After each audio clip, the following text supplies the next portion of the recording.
Hello, my name is Kev from dataSights, and in this video we're going to be talking about sync. So what is a sync? Essentially it's copying the data or moving the data from your source systems, whether that's Xero, Pipedrive, one of the 100 source systems we connect to, and then we are copying essentially via an API that data to your dedicated cloud database so you have access to all of your data. So you would have already gone and created your database, you would have already gone and connected your source systems. So after that, it is time to set up a sync. So you'll see a few of these are paused. This is just demo data, so yeah, don't worry about that. But as you can see here, we do have some, no, it's all just demo data. So let's set up a new one, all right. So if we focus on Xero first, you can see here that we've got a Xero sync type. So if we go and we find Xero, and we already have a Xero sync, so that copies everything. And then we've got a concept of a subsync. Now these differ per connector, but essentially what we're doing is then copying a subset of the data so they're being copied more regularly. So let's go and set up a Xero trial balance sync.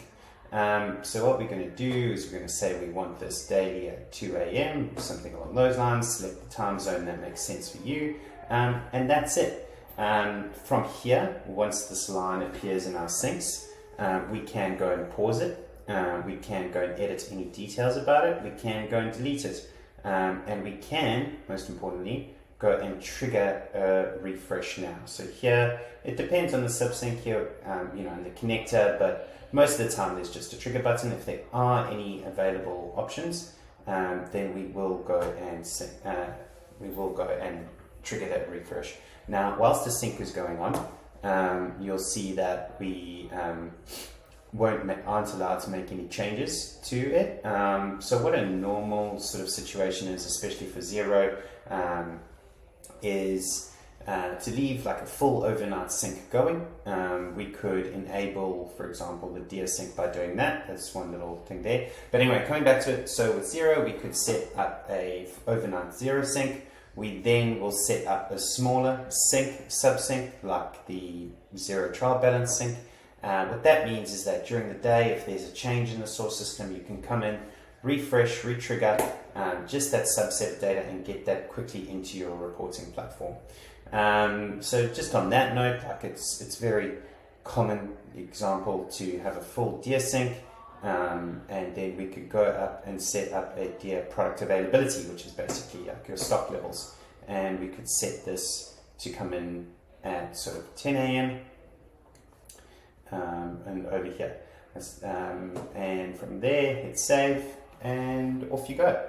It will now sync at 10 a.m. during the day, and that sync will also then be available to refresh there. So it is pretty common though to leave the main one going, and then to go and pause maybe the subsyncs, or go and set them to sync at say 7 a.m., 9 a.m., 10 a.m., 11 a.m., 12 a.m., all the rest of it.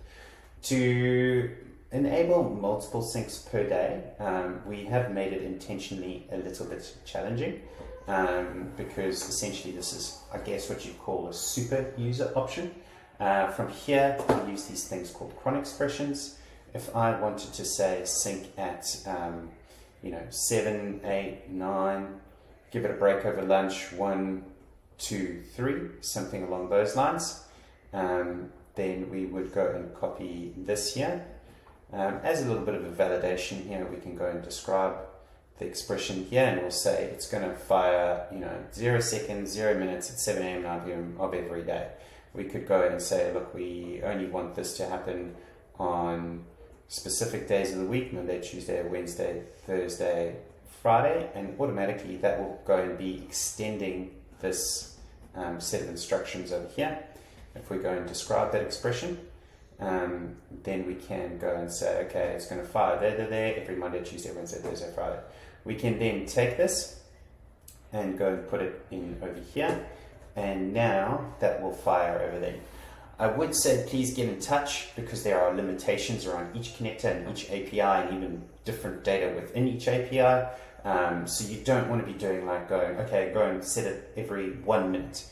Because realistically that's not going to be possible. So feel free to email, phone call, raise a request, get in touch and say, hey dataSights team, we're looking to sync from X connector.